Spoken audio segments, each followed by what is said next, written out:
My name's Angelo, and welcome to We Want Picks. This breakdown is brought to you by Premium Membership. Premium Membership brings you all sorts of betting and fantasy tools to help you make money. Things like exclusive 2, 3, and 4 leg parlays, betting calculators, parlay calculators, daily fantasy ownership projections, fighter salary rankings, and so much more. Check it out now at WeWantPicks.com. Scroll to the top and click Become a Member.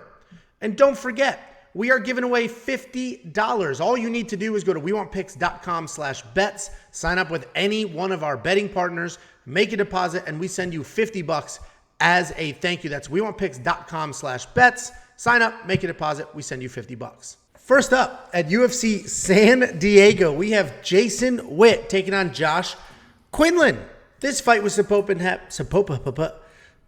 Jacob's serenation just really threw me for a loop. Blood's flowing to all the wrong places, Jacob. Anyway, this fight was supposed to happen. Too, huh? This was supposed to happen last week. But Josh Quinlan does what he does. He pissed a little hot. And they moved the fight to this week. I don't know the specifics or the ins and the outs of how he pissed hot. Wasn't allowed to fight in Nevada, but he can fight in California. I know it was just a tiny amount, but I don't know everything. But I do know that we've got this fight. And Jason Witt's 19-8 overall, 2-3 in his last 5. He is alternating wins and losses. Josh Quinlan's 5-0 in his last 5 in his career, and he's coming off an overturned knockout win on the Contender Series. I mentioned this fight was rebooked from last week, and I'm glad it was because I had a really nice bet on this fight that they kept. They didn't refund it. They kept it, so I'm very happy about that. We'll talk about that in a minute. But Jason Witt is a wrestler. He's a grinder, and he's really only looking for takedowns and then just to beat you up from there. He has no intention on engaging in a kickboxing match. And that's totally fine because his stand-up is just okay and his chin is not great.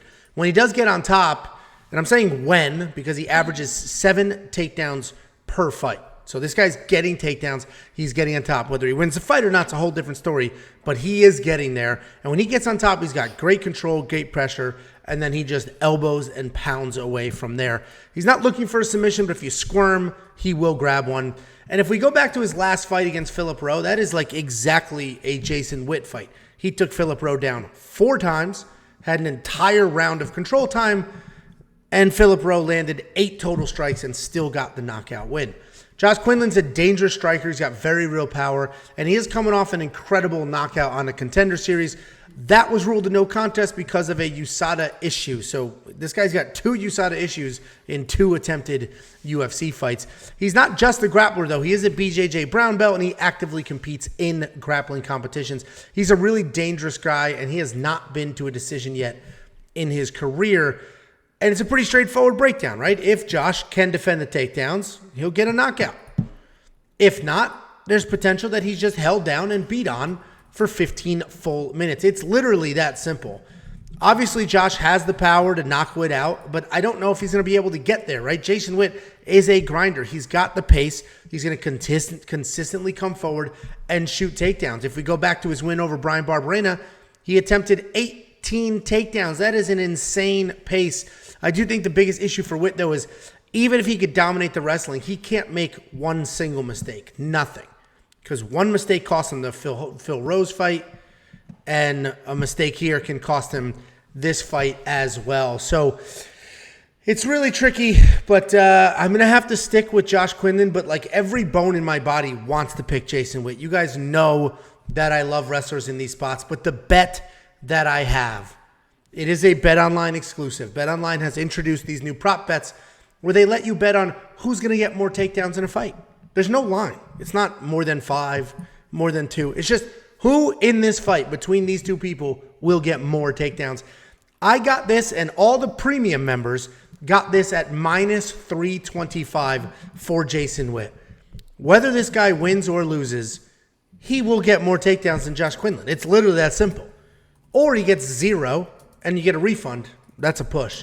So that's a risk-free bet. It will cash. I'm positive about that. And I think this probably looks like the Phil Rowe last fight. Couple takedowns, knockout sandwich. So I got that bet going. Quinlan is the pick. and you're only going to get that bet. They do have it back up this week. You're not going to get as good of odds because you're not a premium member. But if you want to be a premium member, weonpicks.com. Scroll to the top, click become a member, and get ahead of some of these lines. Jakey boy, what do you think?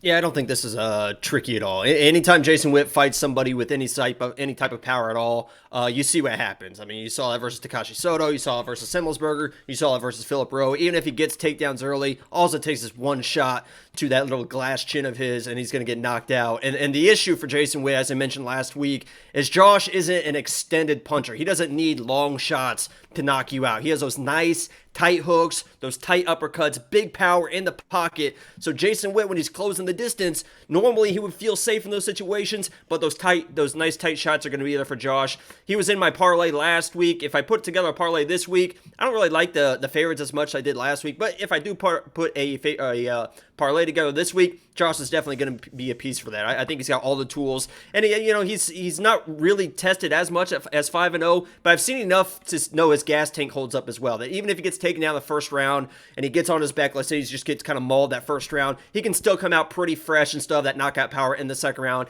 even in the third round, I think. So even if Jason Witt's winning the first round, still look for that knockout from Josh, maybe a live bet situation or whatever, but I think this is a Josh play all the way. Obviously, if Jason gets to his legs, he's probably going to get a takedown, but Jason's not really a finisher on the ground, so he's got to continue to get takedowns over and over and over, at least 3 for each round, and even then, I think Josh might be able to get to his feet.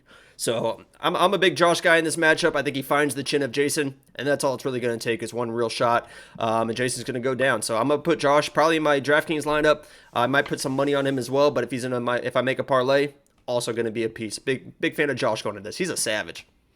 Yeah, I completely agree. Savage. I don't know the next word in that song, but you know where I was going. I'm a savage. Yeah. Bougie, something. savage. I'm a savage. Okay, we're done. You sang enough. You have sung enough. I'm a savage. Send that to Amanda too, huh? I tend to agree with that pick. Listen, DraftKings has not officially dropped pricing. The pricing that you see here was last week's DraftKings pricing. So we'll see. We'll see if there's adjustments. I'm always curious to see when a fight is rebooked what DraftKings does with that and what the odds makers do because they saw action. Yeah, it's hardly ever like the week after, but a lot of times it's like a couple weeks, right? Yeah, usually it's a couple. But it's always fun to watch, like you mentioned, to see what they do. Yeah, well, especially sometimes DraftKings just will make like a $100 adjustment. The bookies are always interesting because they got action. They saw what happened. They've moved their line. They adjusted. Fight got canceled. Then they get to open the line fresh at the correct spot. And this week, Josh Quinlan opened up as an even bigger favorite than he did last week. So clean. So, Monkey Knife Fight strike line. That is a real line. He does have that up. 51-71. Listen, I think it's a less because Jason Witt is going to get the takedowns. He does elbow on top. You're like blowing in my ear while I'm trying to. You like it or no? No. Okay. Jason Witt will get on top, in my opinion. I just don't know for how long. 50 is not that crazy of a number, so he could potentially get there. But 71 for Josh is crazy, especially given Jason's chin. Look at Philip Rowe. Dude landed 8 in that last fight. And that was in the second round. He only got to 8. So no way that gets to 71. I do think this is a less with Monkey Knife Fight. What do you think, Jackie boy? I agree with Hustle Hog, less. I don't agree with you. I agree with Hustle Hog. Okay. Less. You guys want to give that a shot? Go to wewantpicks.com/MKF. You sign up. They will instantly match your deposit. Take the free deposit match money. Play some of these lines. I like the less here. I'm pretty confident in that as well. And make sure you go to wewantpicks.com/bets. Sign up with any one of our partners. Make a deposit, and I'll send you $50 as a thank you.